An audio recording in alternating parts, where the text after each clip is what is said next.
तस्मै श्री गुरुवे नमः।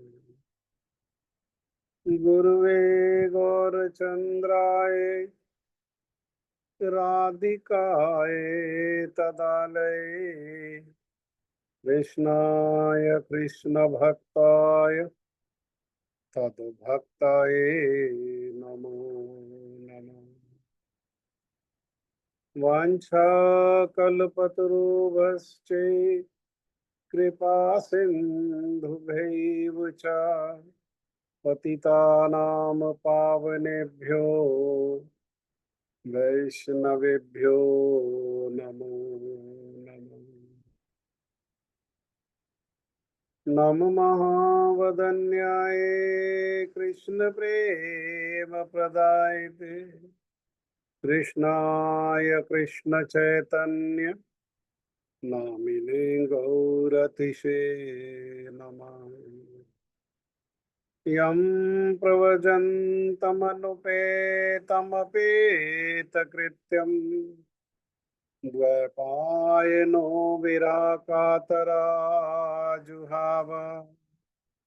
पुत्रेति तन्मयतया सर्वो अभिनेदुं स्तं सर्वभूतहृदयं मुनिमानतोऽस्मि। तमादिदेवं करुणानिधानं तमालवर्णं सुरेतवतारम् अपार संसार समुद्रसेतुं भजामहे भागवत स्वरूपम्।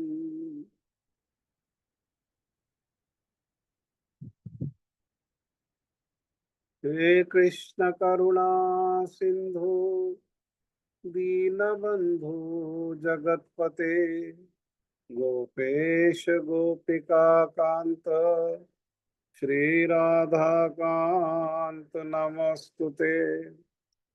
तप्त कांचन गौरांगी श्री राधे वृंदावनेश्वरी वृषभानुसुते देवी प्रणमामि हरिप्रिया। नारायणं नमस्कृत्यं नरं चैव नरोत्तमं देवीं सरस्वतीं व्यासं ततो जयमुदीरये। भक्त्या विहीन अपराधलक्षे क्षिप्ताश्च कामादि तरंगमपि कृपामयि त्वां शरणं प्रपन्ना वृंदे नमस्ते चरणारविंदं वृंदे नमस्ते चरणारविंदं वृंदे नमस्ते चरणारविंदं। श्री कृष्ण चैतन्य प्रभु नित्यानंद श्री अद्वैत गदाधर श्रीवासादि गौर भक्त वृंद। हरे कृष्ण कृष्ण कृष्ण हरे हरे हरे राम राम राम हरे हरे। मैं सबसे पहले मेरे गुरुपाद पद्मा नित्य लीला प्रविष्ट ओम विष्णुपाद परमहंस परिव्राजकाचार्य अस्तोत्र शतयुगाचार्य श्री श्रीमद् भक्ति वेदांत शिल नारायण गोस्वामी महाराज के चरण कमल में अनंत कोटि दंडवत प्रणाम करते हुए उनकी कृपा याचना करता हूँ। तदुपरांत नित्य लीला प्रविष्ट ओम विष्णुपाद स्तोत्र श्री श्रीमद् भक्ति वेदांत स्वामी महाराज श्रील प्रभुपाद जी के चरण सरोज में अनंत कोटि दंडवत प्रणाम। स्वरूप अनुग गुरु परंपरा के चरणों में अनंत कोटि दंडवत प्रणाम। ग्रंथराज श्रीमद् भागवत महापुराण, श्रीमद् भागवत कथा, श्रीमद् भागवत कथा के श्रोता वृंद, वैष्णव वैष्णवी, माता भाई बहन प्रभु, आप सभी को मेरा यथा योग्य प्रणाम। हम लोगों ने काफी समय से श्री प्रहलाद महाराज जी का उपाख्यान सुना और उसमें श्री प्रहलाद महाराज जी द्वारा प्रदत्त जो शिक्षाएं हैं उन शिक्षाओं को भी हमने सुना। तो श्री प्रहलाद महाराज में जो ये भक्ति के दिव्य गुण हैं उन सब का मूल क्या है? तो उन सब के मूल में है दृढ़ श्रद्धा। प्रहलाद महाराज जी की जो शक्ति है कि उनके पिता हिरण्याकश्यपु, उनके भय से त्रिलोक के जीव भयभीत रहते हैं। यहाँ तक के ये देवता लोग भी उनके भय से भयभीत रहते हैं, परंतु श्री प्रहलाद महाराज को तनिक भी भय नहीं, थोड़ा भी भय नहीं। यहाँ तक कि उनके पिताजी भी पूछते हैं कि ये सारा जगत जो है ये मेरे भय से भयभीत रहता है, तुझमें क्या शक्ति है और वो शक्ति कौन प्रदान करने वाला है जिसके कारण तुझे भय ही नहीं लगता। तो ये श्री प्रहलाद महाराज जी के जो शक्ति है उसका स्रोत भी क्या है? उसका स्रोत भी है दृढ़ श्रद्धा। तो क्या हम लोगों में श्रद्धा नहीं है? श्रद्धा तो है, लेकिन वो ज्यादा श्रद्धा जो है अभी लौकिक श्रद्धा है। दो प्रकार की श्रद्धा होती है, लौकिक श्रद्धा और पारलौकिक श्रद्धा। लौकिक मतलब संसारिक श्रद्धा और पारलौकिक श्रद्धा मतलब इस लोक के परे अर्थात भगवान के चरणों में श्रद्धा। हमारी श्रद्धा, हम में से अधिकतर लोगों की श्रद्धा कैसी है कि बस जैसे तैसे हमारा संसार बना रहे,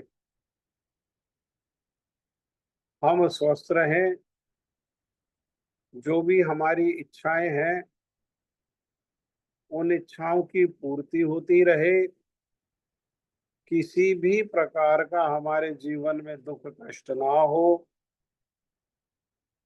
और ये संसार को जितना अधिक से अधिक प्राप्त कर सकें उतना ही ठीक।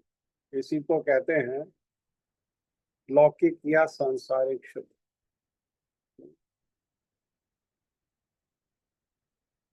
हमारे जीवन में अगर कोई कष्ट आ जाए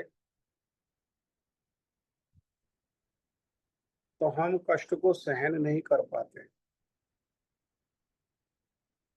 और कष्ट में विचलित हो जाते हैं। विचलित होकर के इतना विचलन हो जाता है कि हाथ में तो जपमाला होती है और जप भी कर रहे होते हैं, उंगलियां भी माला को फिरा रही हैं, मुख से भी बोल रहे हैं भगवान के नाम को, लेकिन स्मरण नहीं हो रहा। स्मरण क्या हो रहा है? बस अपने दुख कष्ट का ही स्मरण हो रहा है। प्रभु, हमारे जीवन से ये दुख कष्ट कैसे जाए। तो ये दृढ़ श्रद्धा क्या है? ये श्री प्रहलाद महाराज से हमको ये शिक्षा को ग्रहण करना चाहिए। श्री प्रहलाद महाराज के जीवन में कितने कष्ट हैं। इतने कष्ट तो हम में से किसी के जीवन में ना कभी हुए, ना हैं और ना कभी होंगे, जितने कष्ट श्री प्रहलाद महाराज को हैं। लेकिन उन्होंने क्या किया? उन्होंने सारे कष्टों को सहन कर लिया और कभी प्रतिवाद भी नहीं किया। हम्म। उन्होंने अपने पिता को शाप देने के लिए कभी सोचा तक नहीं। क्यों? क्योंकि जानते हैं कि उनके जीवन में कष्टों का कारण क्या है और उनके कष्टों का निवारण का उपाय क्या है और रक्षा करने वाले और पालन करने वाले कौन हैं और वे सदा हमारे निकट हैं। ये सब बात को श्री प्रहलाद महाराज को केवल ज्ञान नहीं है, उनको इस ज्ञान का विज्ञान भी है, अर्थात इस ज्ञान का उनको अनुभव भी है। इसीलिए कभी भी उन्होंने अपने जीवन में आने वाले जो दुख कष्ट हैं उसको कभी भी उस दुख कष्ट के लिए किसी को उत्तरदायी स्वीकार ही नहीं किया, माना ही नहीं किसी को उत्तरदायी। अपने पिता के द्वारा अनेकों प्रकार के दुख कष्ट दिए जाने पर भी उन्होंने कभी अपने पिताजी को कारण ही नहीं माना अपने जीवन में दुख कष्ट का। और जब पिताजी कारण ही नहीं है तो पिताजी को शाप देने का कोई प्रश्न ही नहीं है। हम क्या करते हैं? हमारे हम थोड़े हैं, बहुत उथले हैं। इसीलिए जीवन में कुछ सफलता आती है तो उसको भी सहन नहीं कर पाते और उसमें स्वयं को उस सफलता का कारण मान करके और हृदय में अहंकार आ जाता है। और जीवन में थोड़ी सी विफलता आती है, थोड़ा सा कष्ट आता है तो औरों को उसके लिए उत्तरदायी मान करके और जीवन में विचलन हो जाता है, विचलित हो जाते हैं और शापा शापी करने लगते हैं। किसी को कोसते हैं, किसी को गाली देते हैं, इसने मेरे साथ ऐसा किया, उसने मेरे साथ वैसा किया, ये ऐसा है, वो ऐसा है, ऐसा जो है वो विचार करने लगते हैं। परंतु उन्होंने कभी अपने पिता को उत्तरदायी नहीं माना, तो इसलिए कभी शाप देना तो दूर की बात है, उनके मन में इस प्रकार का कभी विचार भी नहीं आया कि पिताजी को शाप देना चाहिए, क्योंकि पिताजी उत्तरदायी नहीं है तो उनको क्यों शाप देना चाहिए। और जो दुख कष्ट आता है उसको भगवान का नाम करते हुए और भगवान का स्मरण करते हुए, भगवान की स्तुति करते हुए क्या करते हैं? वो उसको सहज। कोई ऐसा नहीं है जिसके जीवन में दुख कष्ट नहीं हो।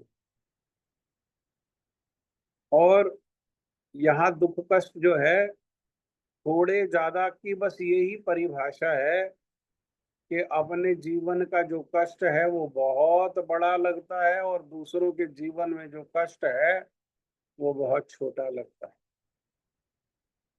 दूसरों के जीवन में कष्ट आने पर कई प्रकार से बुद्धि प्रदान करने लगते हैं लोग, और अपने जीवन में अगर कोई दुख कष्ट आ जाए तो पहाड़ सा ज्ञान भी वो बहुत छोटा हो जाता है।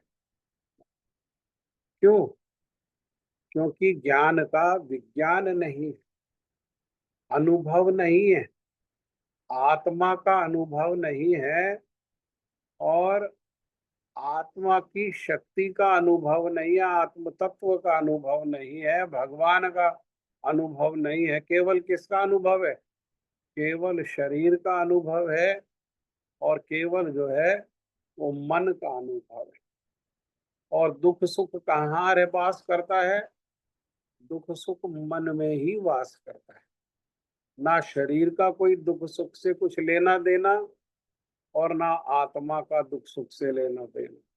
बस मन जिसको अपने विपरीत मान लेता है, उसी को वो दुख स्वीकार कर लेता है, और जिसको अपने अनुकूल मान लेता है, उसी को वो सुख के रूप में स्वीकार कर लेता है।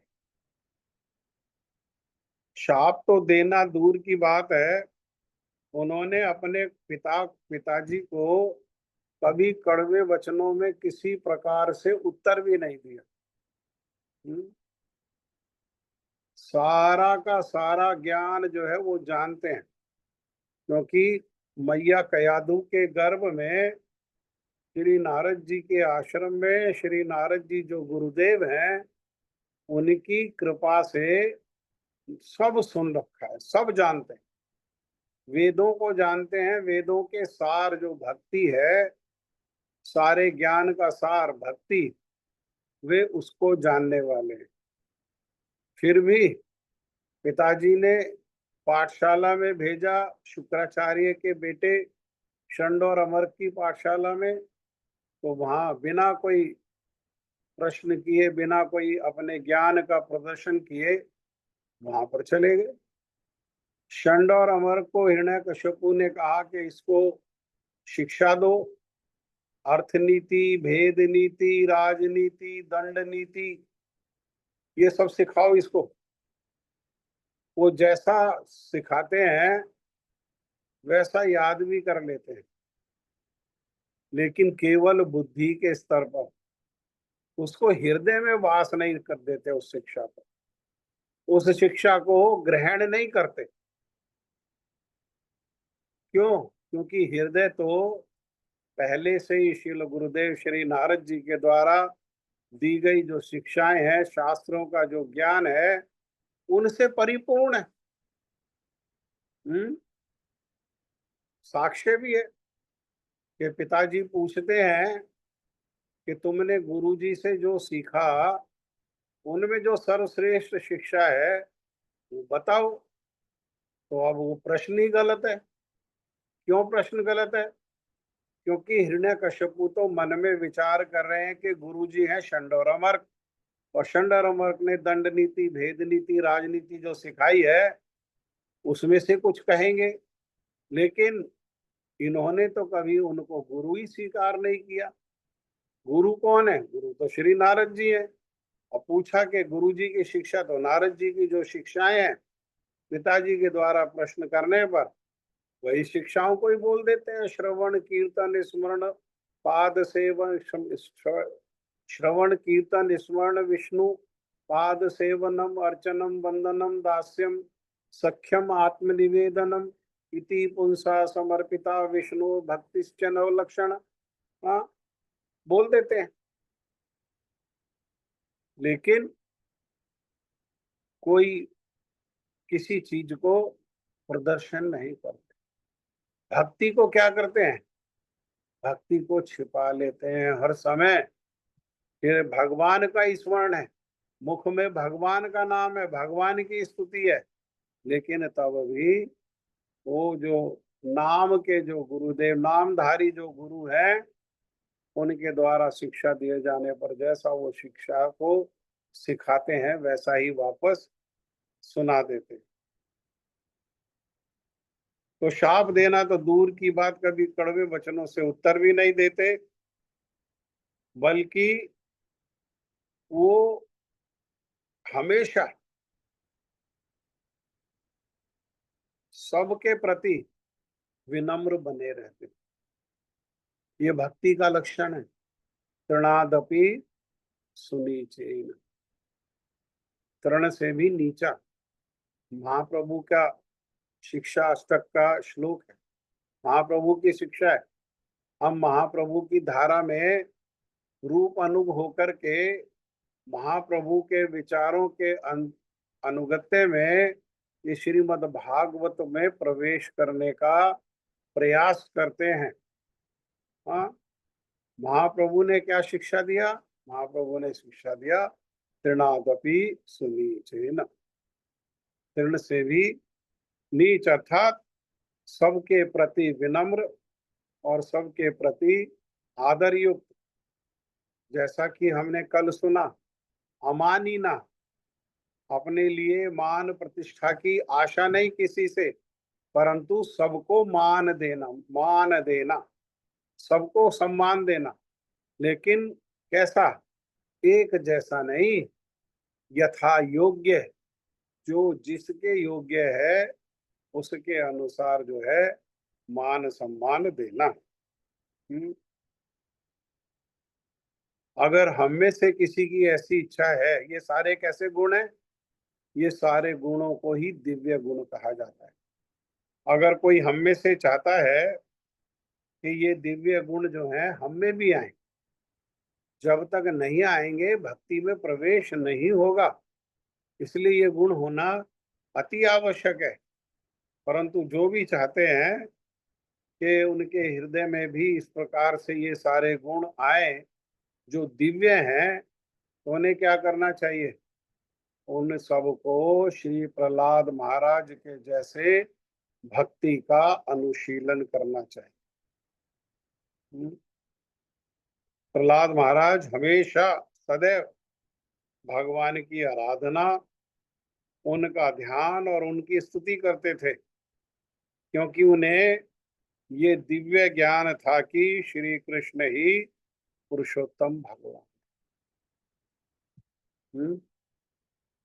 हम सबको भी सुन करके ये पता लग गया कि भगवान कौन है?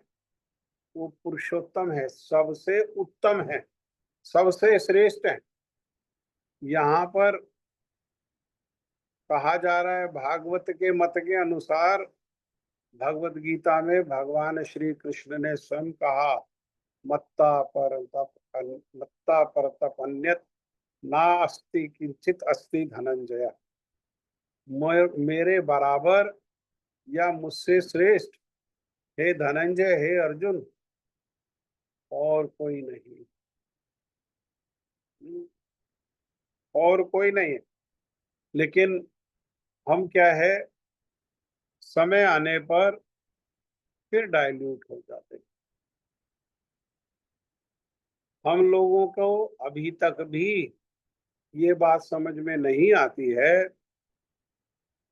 कि भगवान एक हैं और वे श्रेष्ठ हैं, और उन भगवान का नाम है भगवान श्री कृष्ण। और बाकी जो भी हैं वो सब उनके सेवक और सेविका। बंगला में कहते हैं, ईश्वर एकला कृष्ण आर सब भृत्य। ईश्वर एकमात्र जो है, ईश्वरों के ईश्वर, परम ईश्वर एकमात्र भगवान श्री कृष्ण, और सब उनके सेवक हैं और कोई उनकी सेविका है। कोई उनसे स्वतंत्र नहीं, सब उनके अधीन है, और सब उनके अधीन होकर के सब उनकी सेवा कर रहे हैं।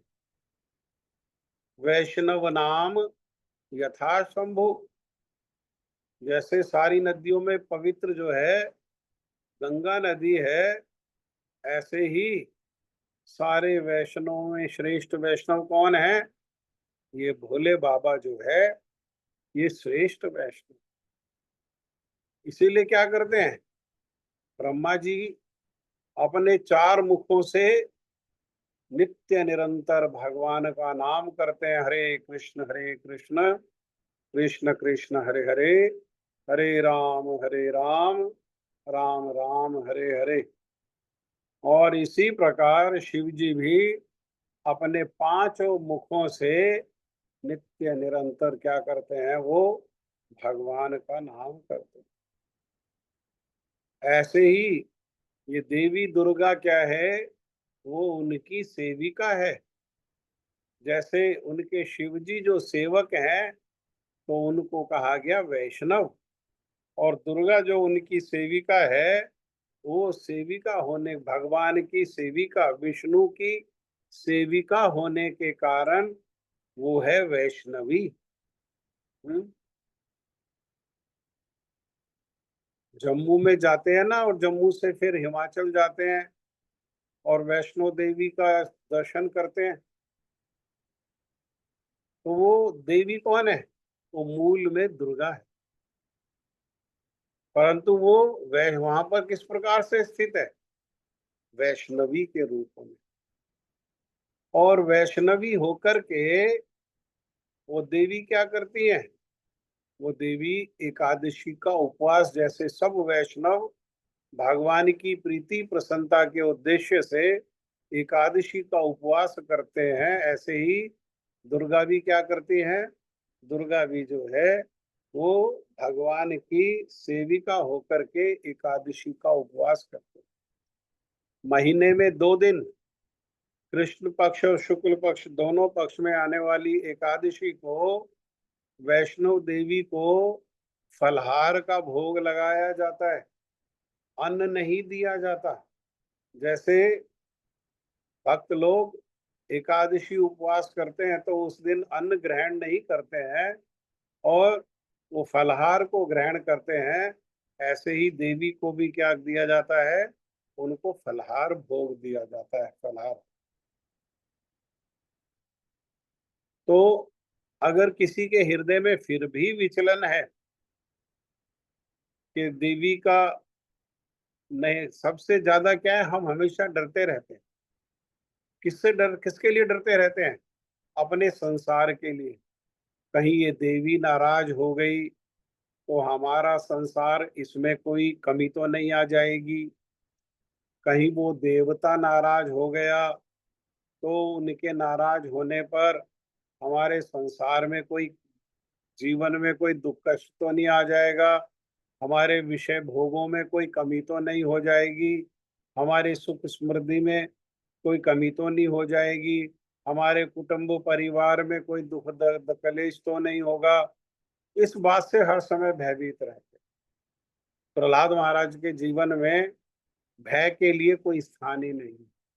हम्म। और इसी के कारण हम क्या करते हैं? ये जो हमारे हृदय में कामनाएं वासनाएं हैं, ये ही अज्ञान है। और अज्ञान से क्या जनित होता है? अज्ञान से क्या जन्म लेता है? अज्ञान से अंधकार जन्म लेता है। जैसे अंधकार में व्यक्ति को कुछ नहीं दिखाई देता, सांप उसको भ्रमवश रस्सी के जैसे दिखाई देती है, और रस्सी जो है वो सांप के जैसे दिखाई देता है।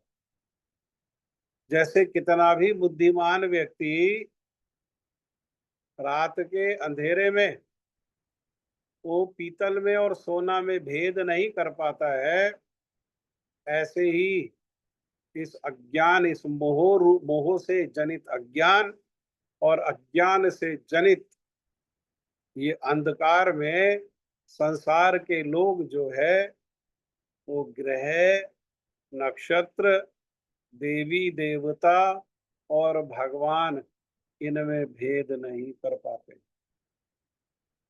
वो सभी को भगवान कहते। सभी को भगवान कह देते। और तो और कई लोग तो महान हो जाते हैं। वो तो कहते हैं हम तो सर धर्म समन्वय करने वाले हैं। हमने क्या किया है? सभी जो मान्यताएं हैं उनमें समन्वय कर लिया है। अरे भाई, कैसे समन्वय कर सकते हैं? कोई सनातन धर्म को पालन करने वाला है, सनातन धर्म की शिक्षा को पालन करने वाला है, वो इस्लाम की शिक्षा को पालन करने वाले से कैसे समन्वय करेगा? हाँ। सनातन धर्म की तो शिक्षा है कि पैर में नीचे आने वाले चींटी को भी नहीं मारना चाहिए, उसको भी मारने से पैर के नीचे चींटी भी आ जाती है तब भी पाप लगता है। सनातन धर्म की शिक्षा है। हाँ, सबको सम्मान देना है, सबका आदर करना है। हमारे यहाँ तो भगवान को भी पूजा की जाती है और पशुओं को, गायों को भी पूजा की जाती है। हम्म। और वहां तो शिक्षा है कि गाय को काट के खा जाओ। और वहां तो शिक्षा है कि जो इस्लाम की शिक्षाओं को नहीं माने, जो इस्लाम का जो आदेश है उसको पालन नहीं करे, वो तो कुफ्र कर रहा है, वो तो काफिर है। उस काफिर का तो मृत्यु दंड देना चाहिए। उसको या तो अपनी तरफ कर लो, जोर से, दबाव से, तलवार से, धन के लोभ से, या तो अपने पक्ष में कर लो। अगर अपने पक्ष में ना आए तो उसको मार डालो। उनके स्त्रियों को जो है भोग का विषय बना करके लूट लो, उनकी धन संपत्ति को लूट लो। कैसे कोई सनातन धर्म का व्यक्ति, कैसे कोई समन्वय कर सकता है? सब धर्म समन्वय कैसे हो जाएगा? कैसे कर लेगा? दूसरी ओर क्रिश्चियनिटी, क्रिश्चियनिटी में तो सुअर का मांस भी खाते हैं क्रिश्चियन लोग। तो जो मुसलमान हैं जिनके यहाँ सुअर का मांस खाना हराम है, वो मुसलमान कैसे क्रिश्चियन से समन्वय कर लेगा, सुअर खाने वालों से? हाँ। एक बारी हमारे श्रील गुरुदेव वेटिकन सिटी गए पोप को मिलने के लिए।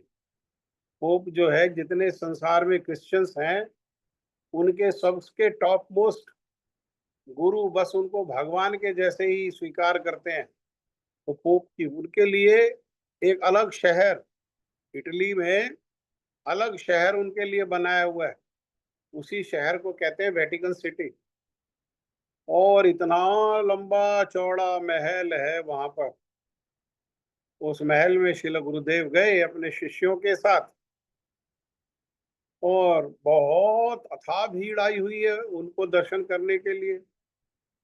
और उनको दर्शन किया, देखा उनको, और देख करके बाहर निकले।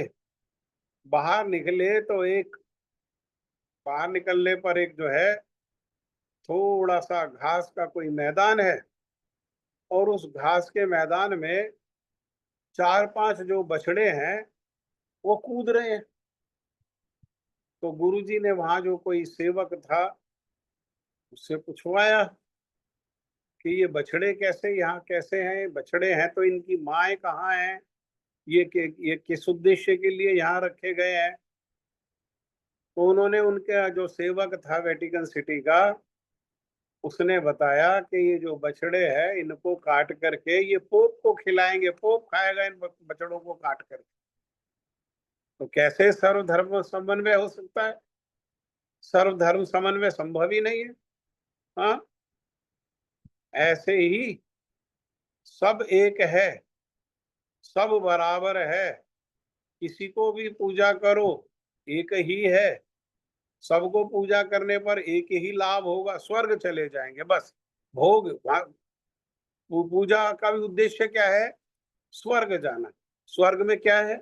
स्वर्ग में किसी प्रकार का कोई मंगल नहीं है। स्वर्ग में भी विषयों का भोग अधिक है, यहाँ से बहुत अधिक है विषयों का भोग। और वहां विषयों को भोगने के लिए जो इंद्रियां हैं वो भी बड़ी शक्तिशाली है। और इंद्रिय भोग जो है उसके लिए वहां आयु भी लंबी है। हाँ। तो सबको नहीं, ना ना, नवरात्रे हैं, नवरात्रे में भगवान का भजन करो। वैष्णवी, किसी वैष्णव को, वैष्णवी को भगवान का भजन करते हुए देख करके जितना प्रसन्न होगी उतना प्रसन्न उनके लिए जो लोग उपवास कर रहे हैं, व्रत कर रहे हैं, बदले में उनसे अपनी कामनाएं, वासनाओं की पूर्ति के लिए मांग रहे हैं, उनसे इतना प्रसन्न नहीं होगी जितना वैष्णवी, वैष्णवों को देख के प्रसन्न होता है ना? तो जो भजन करने वाला है उसकी यही इच्छा होती है सारा संसार भजन करे। और जो भी भजन करने वाला मिलता है उसको मिलकर के उसको बहुत प्रसन्नता होती है। ऐसे ही ये दुर्गा को भी जो लोग भजन करते हैं उनसे अति प्रसन्न रहती है वे। और अगर फिर भी मन में विचलन है, ये सब सुनने के बाद भी और भागवतम की और भगवत गीता की शिक्षा के बाद भी, महाप्रभु की शिक्षा के बाद भी, और हमारे गुरु वर्गों के द्वारा बताए जाने के बाद भी अगर विचलन है, तो भाई करो, फिर क्या किया जा सकता है। फिर दुर्गा का व्रत करो, उपवास करो, लेकिन कम से कम इतना तो करो, गोपियों से शिक्षा लेकर के। गोपियों ने क्या किया? गोपियों ने 1 महीने का कात्यायनी देवी का उपवास किया और कात्यायनी देवी को प्रसन्न करके अपने लिए कुछ नहीं मांगा। अरे मांगना है तो कृष्ण से कम कुछ नहीं मांगना। उन्होंने क्या मांगा? सबने, सारी गोपियों ने कृष्ण को ही मांगा कि हे कात्यायनी देवी, हमको ये जो नंद का जो सुत है, नंद का जो लड़का है, ये पति रूप में हमको प्राप्त हो। हाँ, अगर कोई देवी बड़ी दयालु है, बड़ी कृपालु है, और वैष्णवी होने के कारण वो भक्ति भी प्रदान करने वाली है, तो अगर उनके कोई पूजन अर्चन करने की कोई व्यवस्था है, हृदय नहीं मानता है, मन अभी तैयार नहीं है कि कृष्ण भजन करने से ही देवी का भी भजन हो जाएगा, अगर इस सिद्धांत में प्रतिष्ठित नहीं है, तो क्या करे? तो भाई करो, लेकिन बदले में संसार के विषय भोग ना मांग करके बदले में कृष्ण सेवा ही मांगे। क्या? कृष्ण की प्रीति प्रसन्नता ही मांगे। कृष्ण से कम जो है वो कुछ नहीं मांगे। कृष्ण से कम कुछ नहीं मांगे। हाँ, हम संसार में एकमात्र भगवान श्री कृष्ण की प्रीति प्रसन्नता के उद्देश्य से आए हैं। जो लोग ये बात को नहीं जानते हैं और भगवान श्री कृष्ण को लक्ष्य बना करके उनकी प्रीति प्रसन्नता, उनकी कृपा के उद्देश्य से भजन नहीं कर रहे हैं, तो लेकिन फिर भी जप आदि कर रहे हैं, तो वो जप आदि से उनको संसार प्राप्त हो सकता है। जो हृदय में कामनाएं वासनाएं हैं वो प्राप्त हो सकती हैं, लेकिन हृदय में सुख आनंद नहीं आएगा जब तक हम लक्ष्य बना करके, भगवान को लक्ष्य बना करके और उनकी सेवा की उपलब्धि के लिए, उनकी प्रीति प्रसन्नता के लिए को लक्ष्य बना करके जब तक हम जप आदि जो चेष्टा है, जो साधन है, वो नहीं करेंगे, तब तक भजन सार्थक नहीं होगा और तब तक किया जो भजन है उसमें सफलता भी प्राप्त नहीं। ठीक है, तो ये इस सब विचारों को ग्रहण करते हुए और इन्हीं सब विचारों के अनुसार क्या करें? इन्हीं सब विचारों के अनुसार हम लोग भगवान का भजन करें। ये क्या है? इसी को श्रद्धा है, इसी को श्रद्धा है। ठीक है, अब जब करो।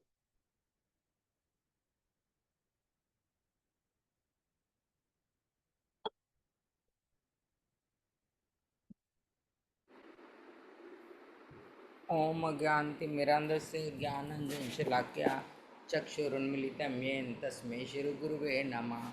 वाञ्छाकल्पतरुभ्यश्च कृपासिन्धुभ्यं च पतितानां पावनेभ्यो वैष्णवेभ्यो नमो नमः।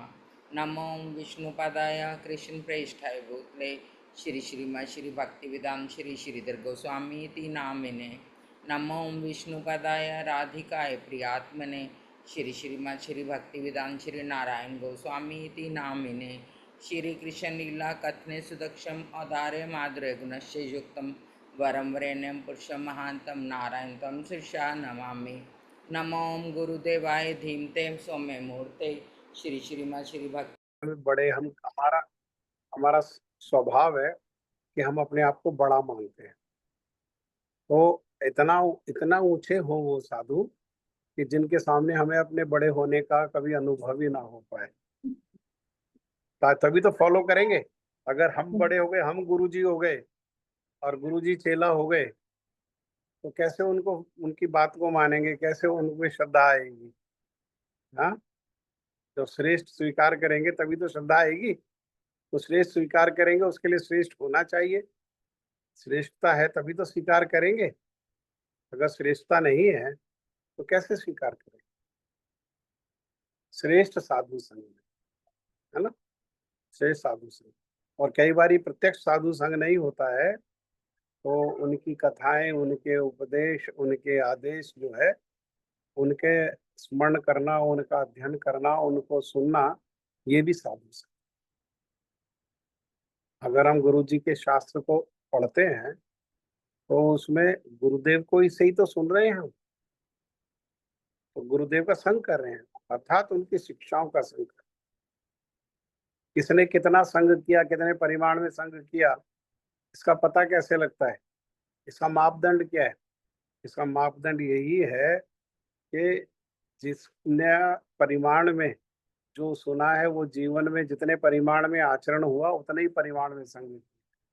अगर खूब सारा सुना है और आचरण में कुछ भी नहीं है तो इसका मतलब है हम मिले हैं उनसे काफी बारी, लेकिन हमने उनका संग नहीं। मिलना और संग करने में भेद है। और बताइए, और कोई बात है? प्रभु जी एक बात मैंने और पूछनी थी। जैसे मैं अपना ही बताती हूँ कल का, कि कल मैंने आपकी क्लास ज्वाइन की 9 बजे। तो हम्म। 9:20 पे मेरे को मैसेज आ गया कि मेरे गुरुदेव ऑनलाइन आ रहे हैं, वो मतलब कथा करने। तो मैं आपकी क्लास छोड़ के मैंने उनकी क्लास ज्वाइन कर ली। तो हम्म। क्या ये मैंने ठीक किया, या मतलब और आगे भी कभी किसी के साथ ऐसी सिचुएशन हो सकती है, तो उस वक्त मतलब क्या ये ठीक था, या मतलब बाद में मेरे को लगा कि शायद मैंने गलत कर दिया या मुझे समझ नहीं आई। पर हम्म। फिर भी ये मतलब ये ना सोचे कि आप हो, आपकी जगह कोई भी हो सकता है। हम्म। ठीक है, जब तक मन में कोई ऐसी बात नहीं है कि ये छोटा है, ये बड़ा है, तब तक कोई समस्या नहीं है। अगर ये सोच करके अरे ये तो छोटा है, इसका क्या सुनना, ये तो बड़ा है, इसको सुनेंगे, तब वो थोड़ा सा उसमें दोष हो जाता है। अन्यथा भगवान की कथा ही तो सुन रहे हैं। ऐसा मतलब विचार, ऐसा विचार करना कि इनकी कथा सुन रहे हैं, अरे ये तो बहुत छोटे हैं, ये बहुत बड़े हैं, इनके, इनको छोड़ो, छोटे वालों को, बड़े वाले को पकड़ो। नहीं प्रभु तो जी, जैसे उस टाइम मेरे दिमाग में जो बात, मैं झूठ नहीं बोलती, मेरे दिमाग में ये आई थी कि ये रिकॉर्डिंग मैं बाद में सुन लूंगी, तो गुरुदेव को मैं अभी सुन लेती हूँ क्योंकि वो रिकॉर्डिंग नहीं कोई मिलेगी। कोई तो कोई क्या ये कोई सोच ठीक थी? कोई बात, कोई बात नहीं, भगवान की कथा ही है ना, कोई समस्या नहीं।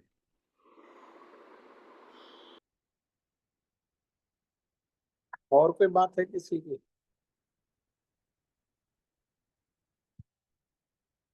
चलो जय ध्वनि दो।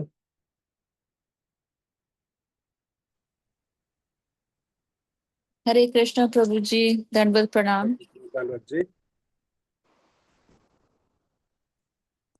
श्री श्री गुरु गौरांग गांधर्विका गिरिधारी राधा विनोद बिहारी जी की जय।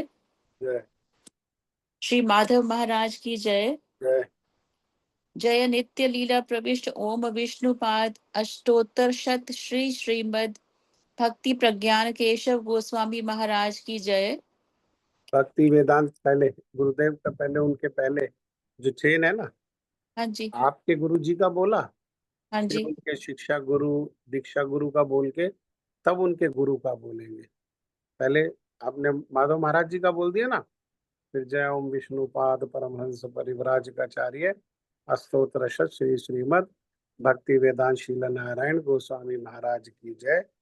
जय नित्य लीला प्रविष्ट ओम विष्णुपाद अस्तोत्र श्री श्रीमद भक्ति वेदांत वामन गोस्वामी महाराज की जय। क्योंकि ये दोनों आपके गुरु जी के गुरु हैं, एक शिक्षा गुरु है और एक दीक्षा गुरु है। शिक्षा गुरु और दीक्षा गुरु में भेद नहीं होता।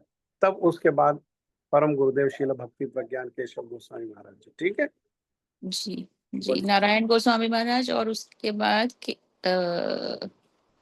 शील भक्ति वेदांत वामन गोस्वामी महाराज वामन जी वामन वामन गोस्वामी महाराज। महाराज की जय।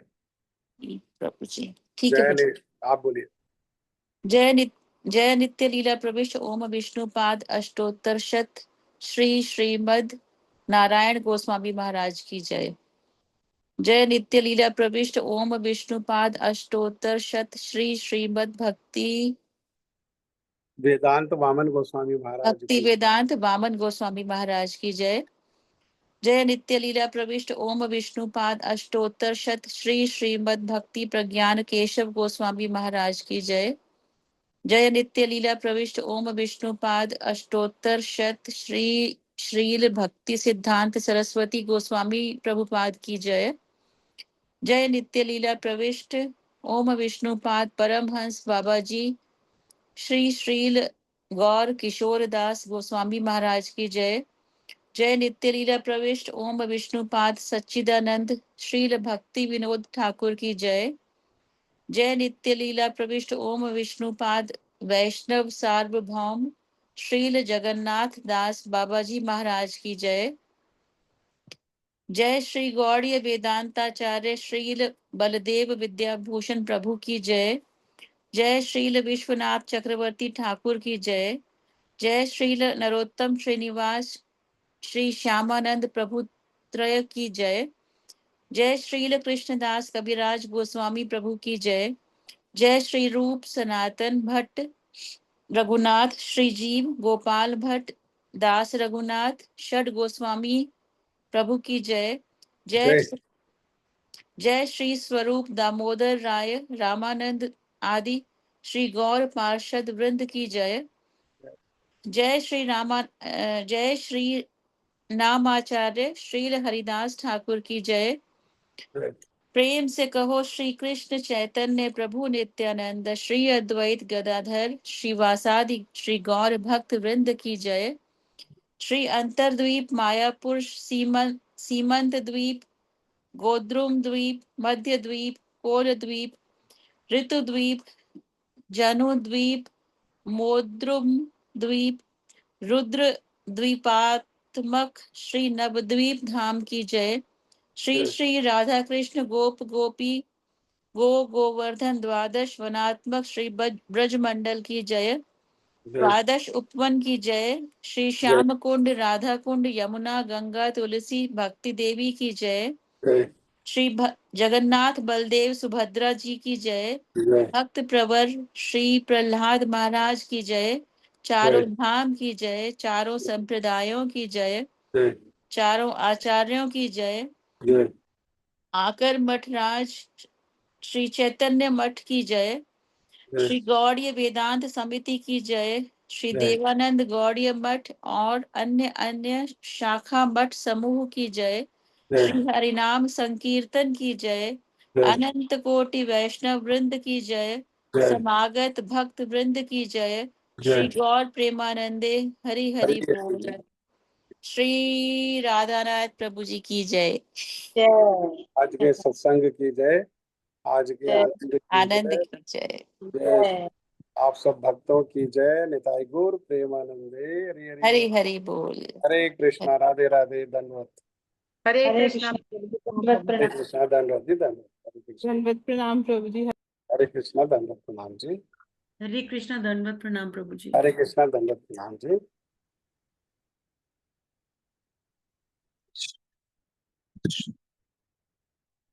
हाँ।